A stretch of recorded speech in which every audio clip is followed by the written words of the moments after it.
What's special about the Oxford program is that it truly is a difficult program, and in the term study abroad, they really put the emphasis on studying, but it's really rewarding too.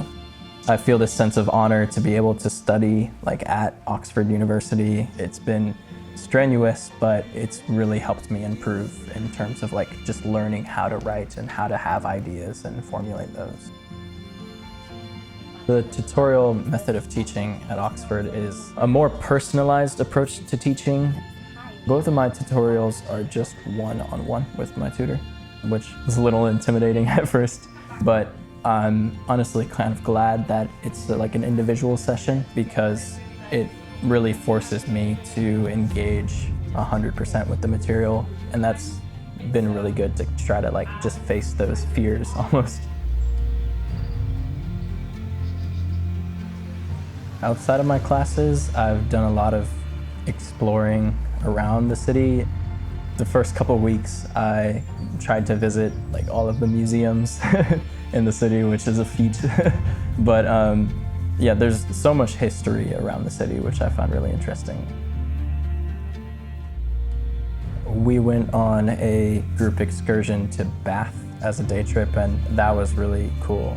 I had read a lot about Bath and just the culture of Romans in the UK, and seeing that history and the actual Bath in person was interesting.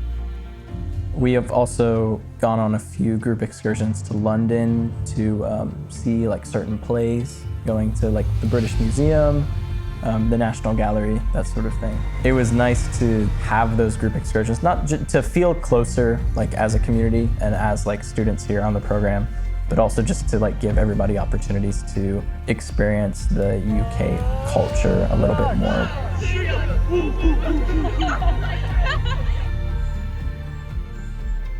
There's a lot of skills that I've learned in the Oxford program that apply to even, let's say, starting my own company, coming out of college.